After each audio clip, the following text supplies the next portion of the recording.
इस्तीफे का मान रखना चाहिए। इस्तीफा जितना हैरान करने वाला है उसके पीछे और कितने कारण हैं। उपराष्ट्रपति का इस्तीफा अकल्पनीय है। ये इस्तीफा उनकी नियत पर सवाल जिन्होंने उपराष्ट्रपति पद तक पहुंचाया है, ये वो कह रहे हैं जयराम रमेश। अब मैं आपको बताती हूं संजय राउत क्या कह रहे हैं। संजय राउत कह रहे हैं क्या पर्दे के पीछे कुछ और चल रहा है। वो ये कह रहे हैं ये कोई सामान्य घटना नहीं है। जगदीप धनखड़ स्वस्थ आदमी है, मैदान छोड़ने वाला आदमी नहीं है धनखड़, ये संजय राउत के बारे में कहा जा रहा है। तो अब आप सोच लीजिए कोई सामान्य घटना नहीं बता रहे हैं वो। इसी के साथ साथ दानिश अली जो कांग्रेस के नेता हैं वो कह रहे हैं रहस्यमयी चीजें हो रही हैं, ये सब देश के हित में नहीं है। ऐसे कई और बयान हैं। पप्पू यादव क्या कह रहे हैं, वो कह रहे हैं आसानी से इस्तीफा तो नहीं हुआ है, खेल बहुत गहरा है, बड़ा गेम है। खेल बहुत गहरा है, बड़ा गेम है। तो जरा मुझे ये बताइए जो बहुत बड़ा गेम है वो गेम क्या है। अगर मैं इसको समझूं ये गेम क्या है जरा बताइए। मैं एक बार मैं जरा वरुण जी के पास भी जाऊंगी, समीर जी के पास। समीर जी जरा बताइए, विपक्ष कह रहा है बहुत बड़ा गेम कर रही है सरकार, क्या गेम कर रही है? देखिए सुचरिता जी, जो विपक्ष धनखड़ को एक दिन भी झेलने के लिए तैयार नहीं था, उनके खिलाफ महाभियोग का प्रस्ताव लेकर आ रहा था। हाँ। और जो विपक्ष ये कहता था कि भाई भारत के इतिहास में इतना एक तरफा उपराष्ट्रपति आज तक हमने नहीं देखा है, वह विपक्ष कल उपराष्ट्रपति का इस्तीफा होने के बाद उस बात पर सरकार पे आरोप लगा रहा है। विपक्ष को तो खुश होना चाहिए कि वो जिससे मुक्ति चाहते थे उनको मुक्ति मिल गई है। वो चाहते थे कि भाई उपराष्ट्रपति दूसरा है, हमें उपराष्ट्रपति नहीं चाहिए, तो उन्हें तो उसका स्वागत करना चाहिए था। लेकिन पूरा विपक्ष आज धनखड़ के साथ सहानुभूति दिखा रहा है। पूरा विपक्ष धनखड़ के पक्ष में ट्वीट कर रहा है और अपने बयान जारी कर रहा है। देखिए निश्चित रूप से ये बात सही है कि यह बहुत कोई आसान फैसला नहीं रहा था। भारत के आजाद इतिहास में ऐसा कभी नहीं हुआ कि संसद का सत्र चल रहा है और उपराष्ट्रपति का इस्तीफा हो जाए। लेकिन कुछ परिस्थितियां ऐसी बनी होगी कि सरकार मजबूर होगी या धनखड़ को ऐसा लगा होगा कि मैं इतनी बड़ी गलती कर चुका हूं कि मुझे अब इस पद पर बने रहने का अधिकार नहीं है।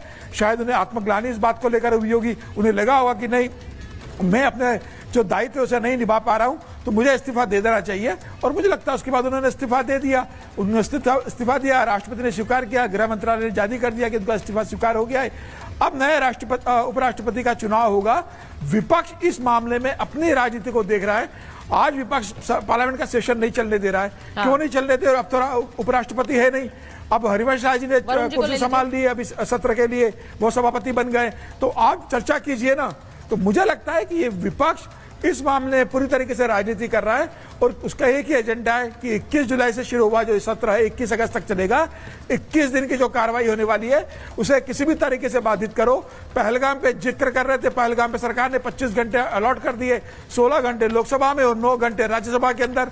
अगले सप्ताह उस पर चर्चा होगी, लेकिन उसके लिए भी तैयार नहीं है। वो आज भी उन्होंने पार्लियामेंट को चलने नहीं दिया। चलने बिल्कुल ये तय है कि पार्लियामेंट चलने नहीं देना है। वरुण जी चलने ही नहीं देनी है संसद, कुछ भी कर लो संसद ना चले। पानी में बहाना। अब जो उपराष्ट्रपति आपको पसंद नहीं थे वो चले गए, उन्होंने इस्तीफा दे दिया, तो ये तो आपके हित की बात हुई। लेकिन वहां पर भी एक और हंगामा खड़ा कर दो क्योंकि संसद चलने ही नहीं देना है भाई।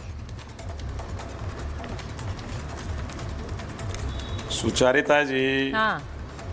मैंने जगदीप धनखड़ जी को बचपन से देखा है क्योंकि मेरे सामने उनका दफ्तर और मेरे पड़ोस में ही वो रहते हैं। उनसे हमने बहुत कुछ सीखा है। उनका जीवन जो है एक वकालत से राजनीतिक जीवन तक एक संघर्षपूर्ण जीवन रहा है। कैसे एक साधारण आदमी परिश्रम से, मेहनत से ऊंचाइयां छू सकता है जीवन के अंदर। अब आप जो बात बार बार कर रहे हो, इस्तीफा जो है ना राजनीतिक संवैधानिक व्यवस्था के लिए चुनौती है। इसके डीप पॉलिटिकल इम्प्लीकेशंस होंगे। अभी बार बार ये विपक्ष को कोसने में लग गए डिबेट के अंदर कई जने। अब विपक्ष का क्या है भाई, विपक्ष क्यों खुश होगा? एक राजनीतिक व्यवस्था को चुनौती दी जा रही है। सिटिंग मतलब पार्लियामेंट, ऑनगोइंग पार्लियामेंट में उपराष्ट्रपति इस्तीफा दे रहा है। किसान का बेटा, राजस्थानी और किसान का बेटा होता है तो उसमें स्वाभिमान और आत्मसम्मान से ज्यादा दिन तक कॉम्प्रोमाइज नहीं कर सकता है। तो ये दिख रहा है कि वो ज्यादा दिन तक मोदी सरकार जो झूठ पाखंड फरेब का जिन्होंने एक पहाड़ खड़ा किया था वो दरक रहा है। और जगदीप धनखड़ जी उस प्रेशर से परेशान हो गए, उन्होंने इस्तीफा दे दिया। अब बार बार यार विपक्ष ऐसे क्यों? अरे भाई पहले विपक्ष में ही थे, देवीलाल की पार्टी से हो गए, कांग्रेस के हो गए, तो बीजेपी तक गए, फिर उपराष्ट्रपति तक आए, तो विपक्ष को हर बात में विपक्ष को दोषी ठहराना ये एक ट्रेंड हो गया।